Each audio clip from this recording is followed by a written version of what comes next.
I nudged open the partially closed door without a second thought, calling out her name as I stepped inside. The room was softly lit, touched only by the gentle spill of morning light. My intention was merely to drop off a charger she'd mentioned needing. Instead, I froze. He was there, her husband, caught in a private moment meant for no eyes but his own. His head snapped toward me, shock widening his expression. For a suspended beat, the world seemed to halt, the air tightening around us as if it recognized the line we had unintentionally crossed. Heat rushed to my face before a blush spread through the rest of me. I stammered something incoherent, my voice thin and unsteady. He straightened, flustered, attempting to mask his embarrassment with a half-hearted laugh that fooled neither of us. We both tried to act normal, to pretend the moment hadn't occurred, but the atmosphere between us had irrevocably shifted in a way that felt impossible to ignore. His eyes met mine once more, and I felt an unexpected spark, something I definitely shouldn't have felt. I instinctively retreated toward the hallway, mumbling an apology, yet I could still perceive the strange, forbidden gravitational pull between us. A peculiar stillness enveloped us, thick enough to hold. It was the kind of moment that should have dissipated quickly, but instead, it lingered. Even as I turned away, I felt his gaze on me, as if neither of us could quite shake off what had just transpired. By the time I reached the living room, my pulse was drumming far too hard, and I couldn't explain why the memory of his eyes on me kept replaying. Something had fundamentally shifted, something neither of us articulated, and even before everything that followed, before the night we all vowed would happen only once and never again, I think a part of me already knew. Some people simply walk into your life. Some moments force their way in, and some feel like they were merely waiting for you. I just didn't know then that this was one of them, or that the magnetic pull between us might never truly release its grip. I thought I had successfully shaken off that moment, but when I encountered him again later that afternoon, the universe seemed intent on testing my resolve. I was assisting with carrying boxes into the guest room when one slipped, its edge catching my hand and leaving a thin, sharp sting across my skin. I hissed under my breath, more startled than genuinely hurt. He turned instantly. "You're bleeding." His voice was low, steady, yet there was an underlying current that made my pulse jump. "It's nothing," I insisted, cradling my hand. But he stepped closer, near enough for me to feel the warmth radiating from his body. "Let me see." I should have instinctively recoiled. I didn't. He reached for my hand with exquisite care, his fingers brushing mine first. That single touch sent a tiny shock through my arm. He noticed. I could discern it in the subtle flicker of his eyes, in the breath he took that wasn't as steady as he clearly intended it to be. He held my hand gently, turning it towards the light. The scrape was shallow, hardly worth mentioning, but his intense focus made it feel like something far more significant. "I'll clean it," he murmured. We moved towards the bathroom, only a few steps, but close enough that our shoulders almost brushed. In the confined space, the air felt warm and heavy. He opened the cabinet, leaning over me to retrieve the small first aid kit. His arm lightly grazed mine, but I felt the heat of it all the way down to my ribs. I tried to remain perfectly still as he dabbed a bit of antiseptic on the cut, but the sheer proximity made it difficult to breathe normally. His hand studied mine, his thumb brushing the inside of my wrist. It was barely a touch, almost accidental, but it sent my heartbeat into an uncontrollable sprint. He noticed that too. Neither of us spoke. Words, in that moment, would have fractured something fragile open. When he finished, he meticulously wrapped the small bandage around my hand with slow, careful movements.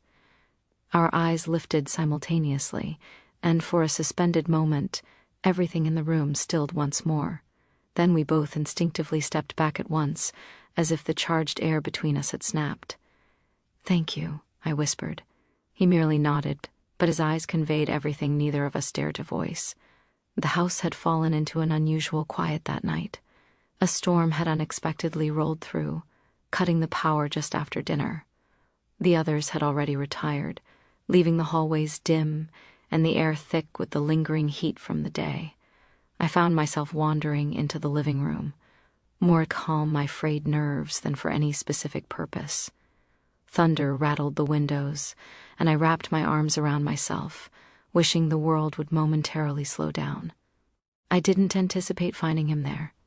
He sat on the couch, the faint glow of a battery lantern casting soft shadows across his face.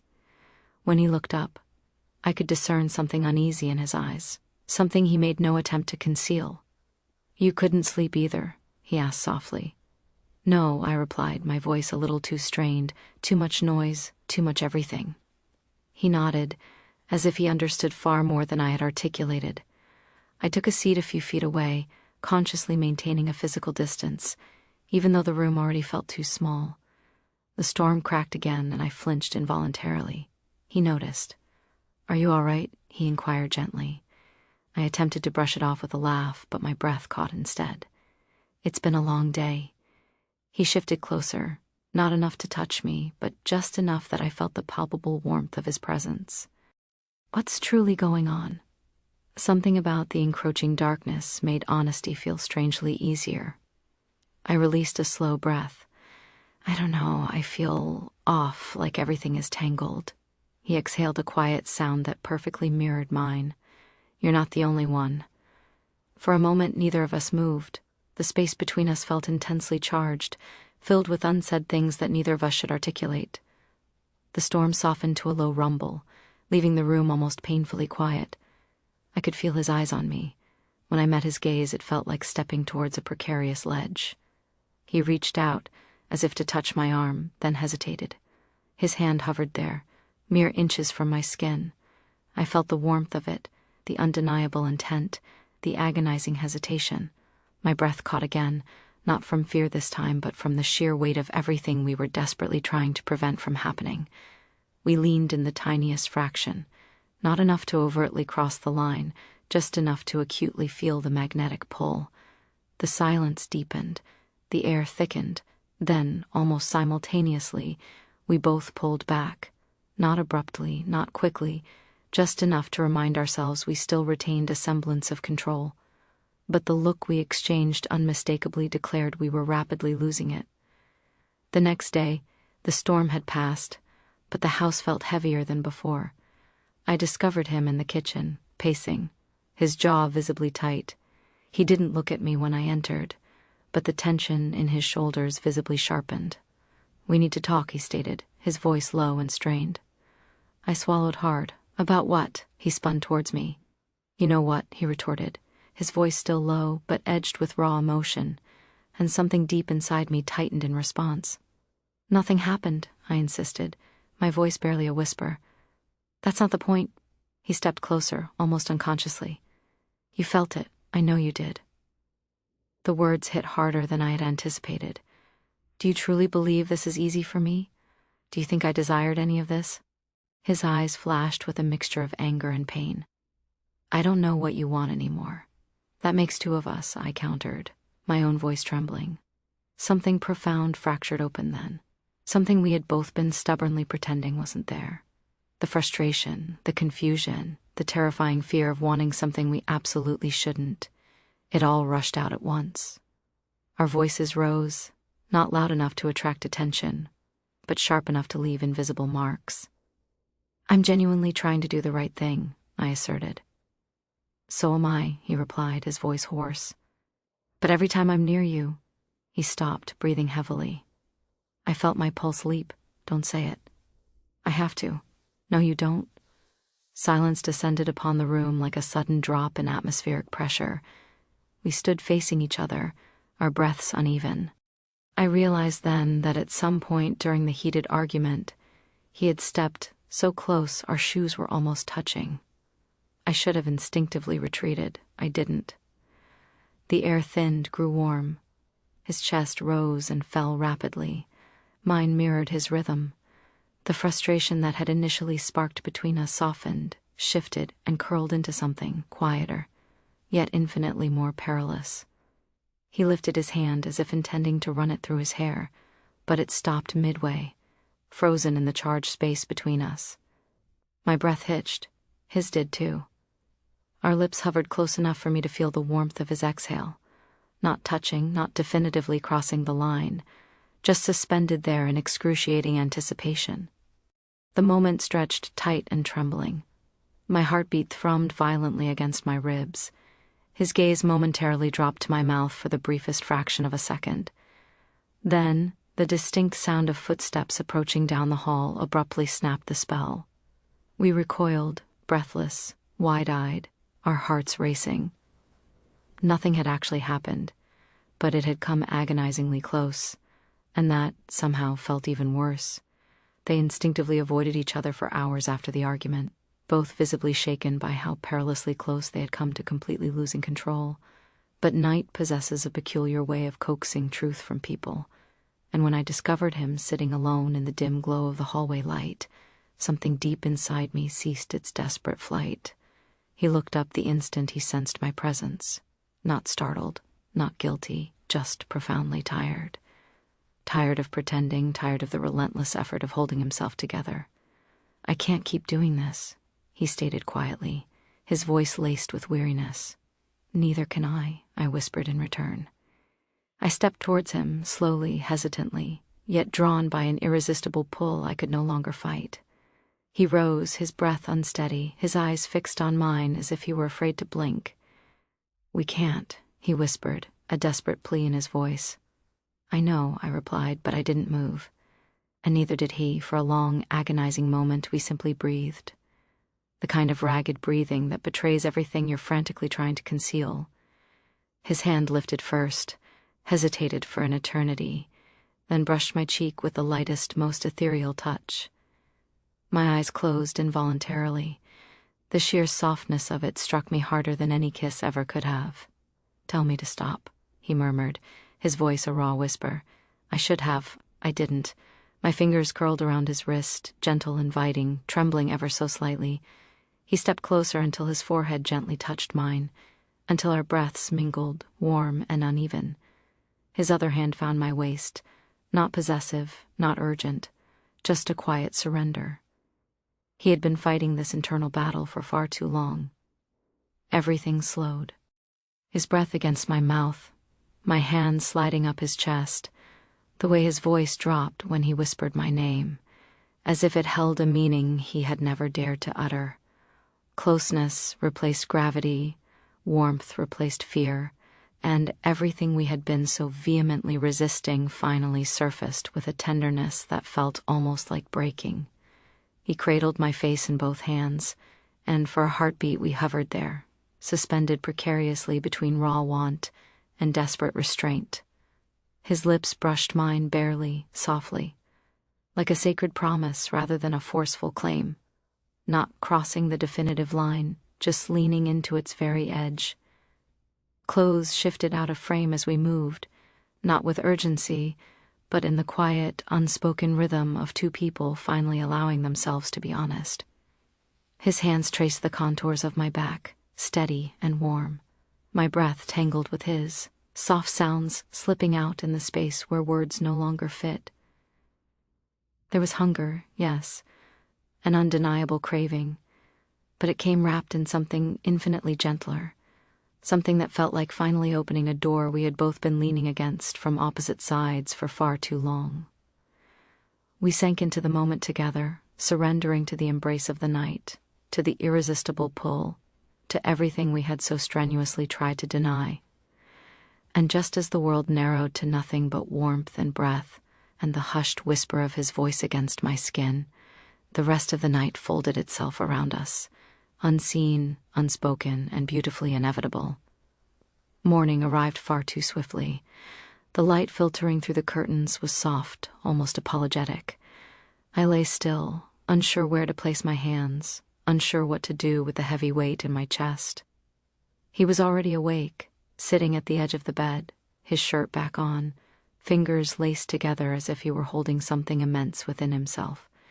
I pulled the sheet tighter around myself, not from shame, but from the sudden chilling touch of reality settling in.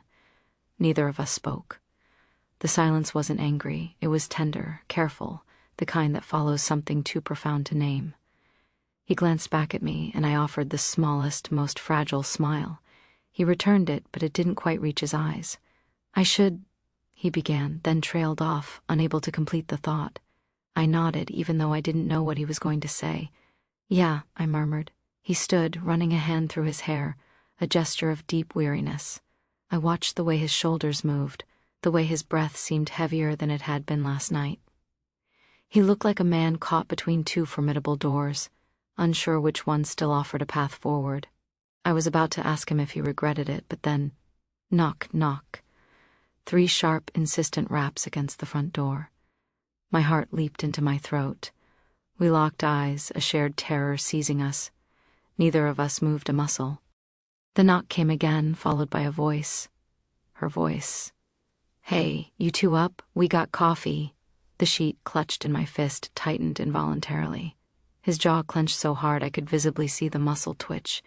He reached for the door frame as if he desperately needed to hold himself upright.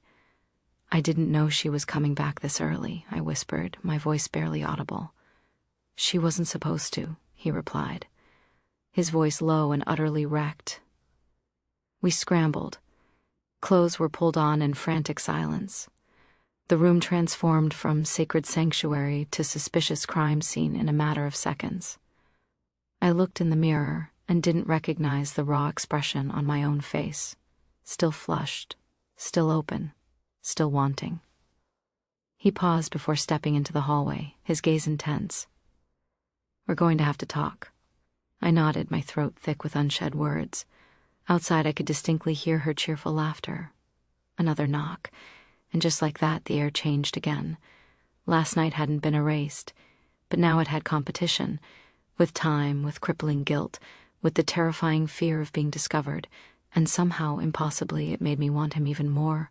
We had convinced ourselves it would only happen once, that we could neatly fold the night away like a forgotten secret tucked into the back of a drawer, that we could simply revert to who we were before. But the truth about crossing lines is that they don't simply vanish. They stretch, they echo, and they relentlessly haunt you when you desperately try to pretend they never mattered. We endured the remainder of that weekend, with smiles that were a little too wide, steps that were a little too careful. Our partners didn't notice, or perhaps they did, and they simply chose not to. But the silence between us, it screamed. I found him again on the porch after everyone had retired for the night, the same spot where this entire illicit connection had truly begun. He didn't appear surprised to see me. Perhaps he knew I would come. Perhaps he had been silently waiting. We didn't discuss the dire consequences, or the sacred rules we had so brazenly broken, or how many times we had replayed that night in our minds. We simply stood there, the warm night air pressing around us, heavy with all the things we hadn't said. He reached for my hand. This time, I didn't flinch. I don't know what this is, he confessed, his voice low and raw with emotion. I don't either, I whispered in return. But I know it wasn't nothing. His thumb brushed the inside of my palm, such a simple, innocent gesture, and yet it felt like an irresistible force, like gravity itself. We didn't rush, we didn't need to. His hands cupped my face once more, as if he still couldn't quite believe I was real. My fingers slid under the edge of his shirt, resting on the warm heat of his skin. Our foreheads met, our breaths tangled into one. And when we kissed, slow, reverent, deeply profound, it wasn't about mere lust. It was about an aching need, about an undeniable truth, about how we were never truly strangers after all. It wasn't revenge or idle curiosity or soul-numbing boredom. It was two people who had tirelessly attempted to be honest with everyone but themselves, and who had finally failed in the most exquisitely beautiful way imaginable. We had initially promised ourselves it would be a singular, isolated event, but the way he made love to me, the way I completely melted into him and he utterly unraveled under the tender ministrations of my hands, it was never going to be just once, not when it felt so undeniably like coming home. The dawn of this realization wasn't merely the end of a night, it was the dawn of a new, complex chapter, one where the lines blurred and hearts sought a truth that defied conventional morality. The choices we had made, born of a powerful, undeniable connection, would irrevocably reshape not just our lives, but the lives of those around us. forcing us all to confront the intricate, often painful, tapestry of desire, loyalty, and the human heart's desperate yearning for what it truly needs, regardless of the cost. This wasn't an ending. It was a tumultuous, beautiful, and utterly terrifying beginning to a secret life, a shared universe forged in stolen moments and whispered confessions, forever bound by the indelible mark of a night that was never meant to be just once,